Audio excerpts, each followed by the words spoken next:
What's up, everybody? This is HADuke. I'm just going to make this video to kind of give everyone a little bit of an update about the lava race game that I've created.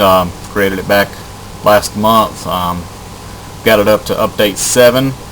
A friend of mine going by T-Brew, I think it's T-Brew DA36 is his screen name. He came on here yesterday and fixed up a lot of the command blocks, because I'm not really that great with command blocks, and made it to where anyone who's familiar with the game knows that while you're playing you can die and be teleported back into your tower and continue playing, but once you reach a certain point in the game, your the end games will begin, and once you die after that point, of course, you're eliminated, and that's how you win the game, is to be the first person to recover the end game's book and then kill everybody else. So he set up a command block thing to where when you die after the end games takes place or begins, you are teleported to death spawn, which is freaking incredible. I love it. So just to give everybody kind of a good idea of how this works, I'm just going to go into game mode 1 here. Like right now, let's say I die right now. Whenever I respawn, I'm going to be respawned right back here in the spawn room, because technically I haven't started playing yet. So what I'm going to do here is I'm going to go over to platform 1. I'm going to go on into the game. Now when you first get into the game, and whoever, when you're playing and everybody says, okay, let's begin, first thing of course you're wanting to do is go ahead and get your bed, drop it down, and sleep in it. That's just so it's setting your home point in case you die to your bed. You don't necessarily have to sleep in it, just right click on it, it automatically sets the bed. And as you'll see here, if I kill myself, whenever I respawn right above my bed. I can just drop down there. Now if you're in survival, you'll lose about a half a heart for dropping down, which isn't too terribly bad. And of course you want to start, use your oak sapling to get your tree started, which is very, very important, which I'm just going to delete all this stuff right here, because I'm just kind of going through here to show everybody the gist of the game. Of course, with me being in creative, as you can see, it takes a crap load of freaking bone meal to grow these damn trees. Not sure why it's taking so long. It's probably because I'm in creative. There it goes. But anyway, so there we go. I got my tree. So you're just going to go ahead and, of course, you're going to break the tree down. You're going to use the resources. You want to go ahead and try to build a pickaxe. Then you'll come down here. Of course, there's some stone, and you want to get your stone pickaxe. Go ahead and of course we'll have our bed up here somewhere. Go ahead and put this torch back up so we can see. As you can see, there's iron down here. There's a chest with some string in it, so you can create bows. Your chickens, there are 2 chicken eggs and some seeds, which you see right here. They're in your chest, so you can give your chickens the seeds and try to make them breed. Kill the chickens, of course, to where you can get feathers. Flint is in one of the bonus chests up above. So basically, like I said, you keep going down here, you're going to get all the stuff that you need.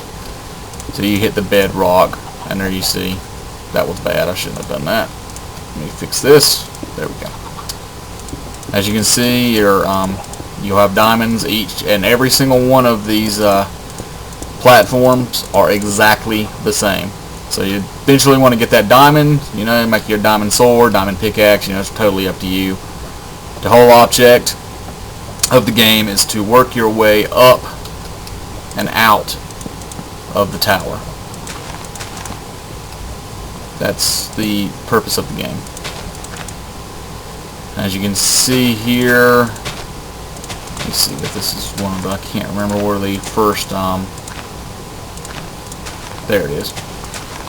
So here's the first I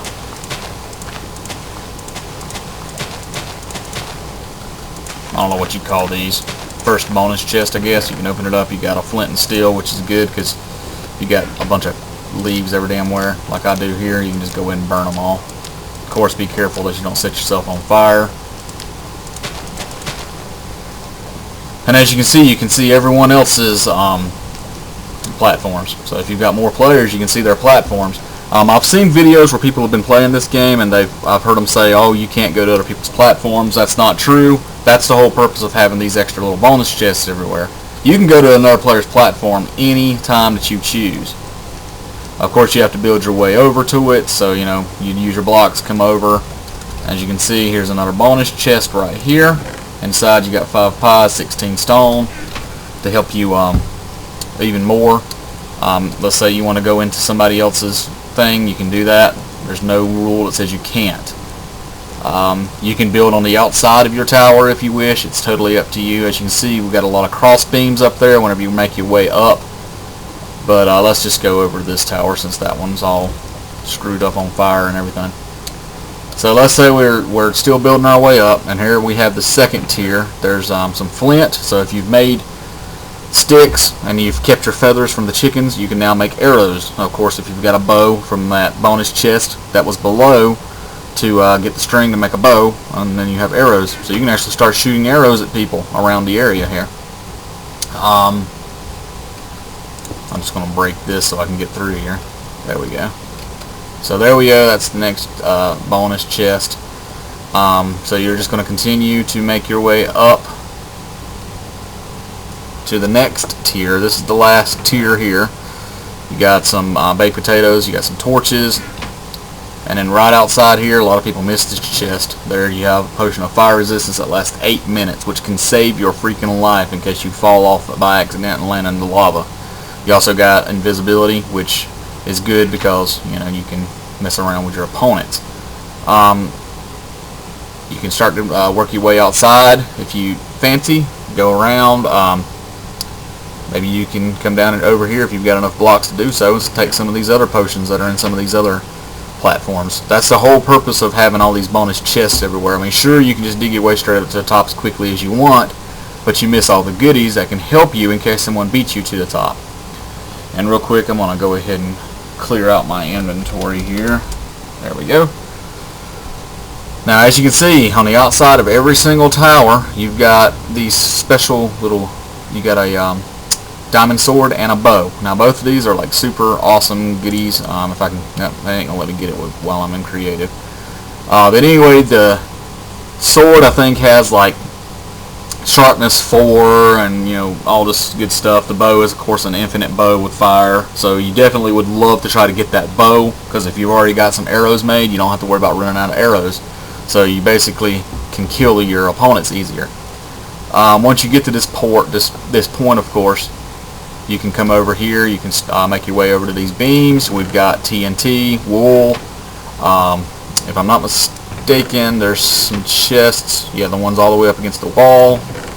You got ladders and you got tripwires. So you can actually start setting traps with your TNT and your tripwire if you get these chests. As you can see, the item frames with the sword and the bow are on each one of these towers. And then for the back tower, it's on this back wall back here. So now let's go back inside the actual tower to show you the next tier, which, like I said, I'm breaking this bedrock. Of course, you won't be able to do that.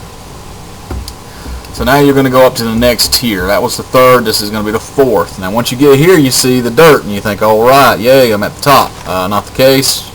You get in here, and you see that you actually got yourself a whole other platform. There's you an oak sapling, some more bone meal. Try to grow you another tree if you want to. Go over to these other chests and steal their bone meal if you can. You know, the whole purpose is to prevent people from getting to the top before you do, or to have yourself well armed in case someone does get to the top before you. So yeah, like I said, once you get all this built up, you make your way up, keep going up. Just keep building your way up. Go outside, do whatever you want to do there. You'll come up to this dirt, and this is about 10 blocks deep if I remember correctly. So you're just going to start digging your way up.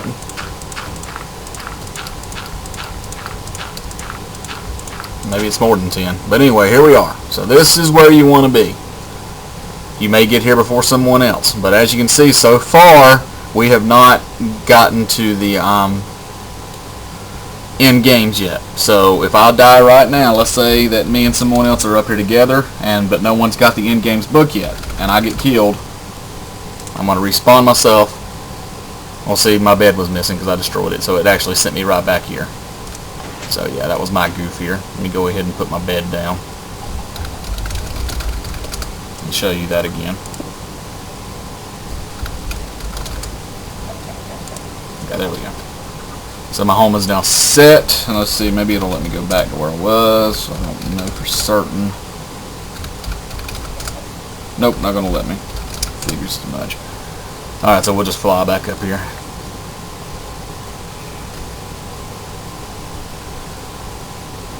So we're just going to dig our way back up to the top again. But yeah, like I was saying, once you're at the top and you die, you'll, if no one has activated the end games yet, you'll just go back to your bed that you placed in your tower. That's why it's very, very, very important to place your bed.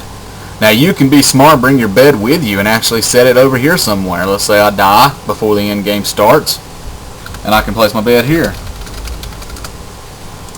So I can just sit it right there, and there we go. Now my bed's here.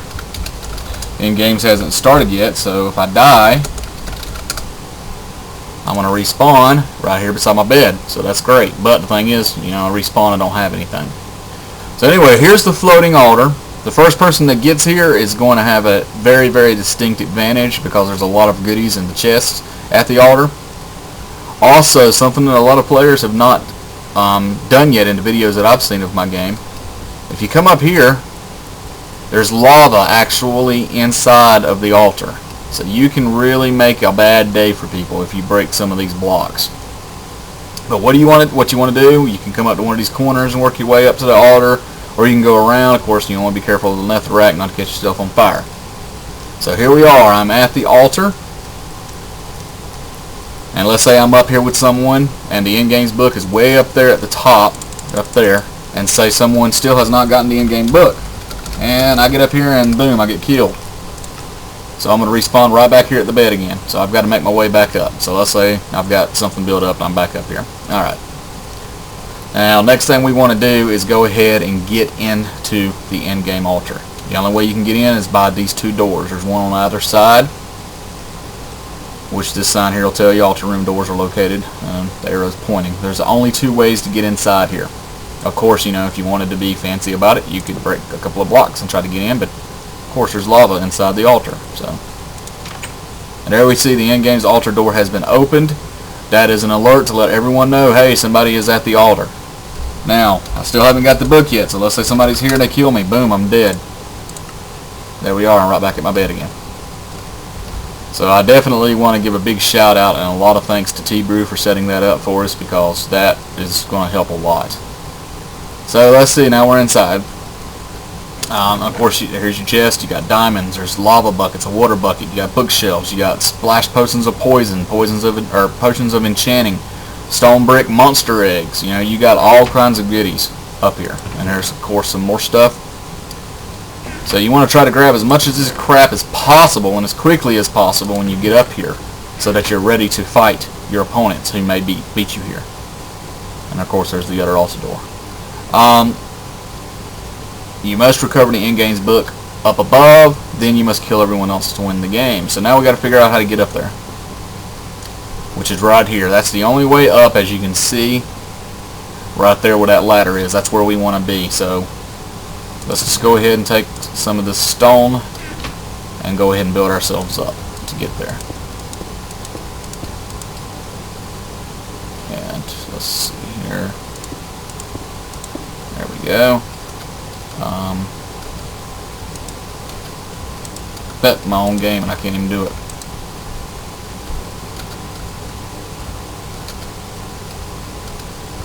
There we go. Oh. Well, hell. There we go. That's why I couldn't do it, because I was... Well, fuck! My own game and I can't even do it. What the hell? Well, we're just going to cheat here just for the purpose of this tutorial.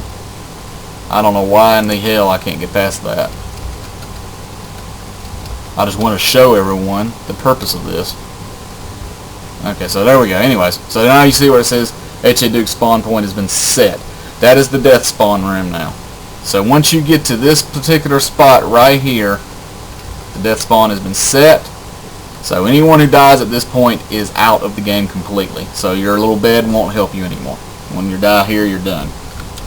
So let's clear my inventory again just to kind of show you. This pressure plate right here, when you step on it, it's going to say the end game's book has been recovered. All future deaths will eliminate players from the game. So if you are the first person up here, it's very important to go ahead and step on that so everyone knows. And of course you want to come up here and get the end game's book. And of course you'll find the enchantment table. That's where all those bottles of enchanting and everything. You got a stack of diamonds, splash potions of poison, and there's the end game's book. And basically it says you've reached the surface and are the first player to find the end game's book. You must now announce to the other players the end games have begun. You don't have to do that anymore simply because it's already been announced. Your objective is to use as many of the items in the various chests located around this altar to kill the other players in the game. Beware, however, once a player dies, including yourself, you're out of the game for good. So basically you want to keep that, you know, whatever. But anyway, you want to use all these goodies and then just go around and start killing people. That's the whole purpose of the game. So you can go ahead and build yourself up some stuff, use those diamonds, go ahead and slap up some of those bookshelves that you got in those chests, put your enchantment table down, enchant some stuff. Of course you got to be quick because the more players that are playing, the tougher it is. You're not going to have a lot of time, especially whenever that door is opened. People are going to go into a panic and they're going to start trying to get here a lot quicker. A lot of players will try to stay down in the towers and go to each tower and try to go around those different beams and stuff and get as much of the goodies as they can so they can prepare themselves to fight in the end games against whoever may have reached up here.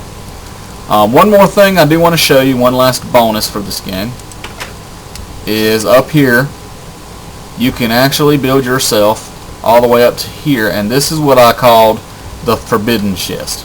Now the only way this chest works, well, it's actually called hell chest, but forbidden hell chest, whatever, its name's been changed several times in various updates.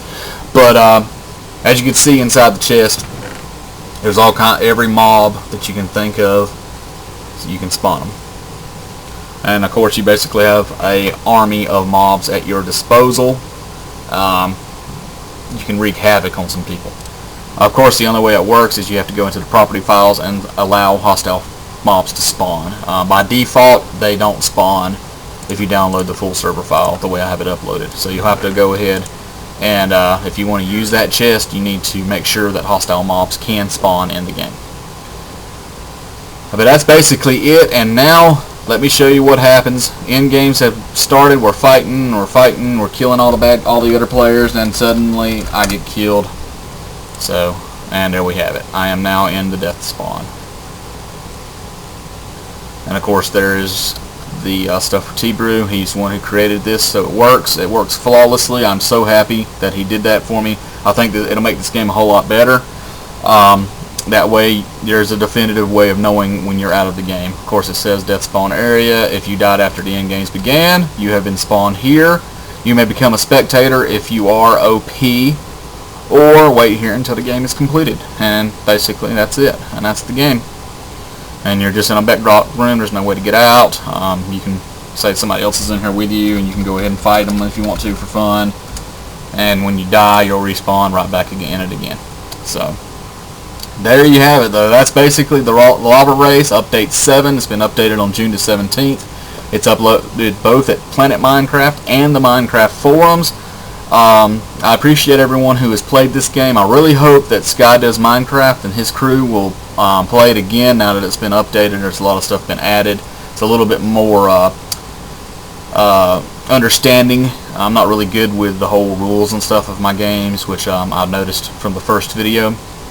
So now that I've got everything situated and I've had the help to do it, I think the game is fully operational. It's fixed. Everything's set the way I want it to be set.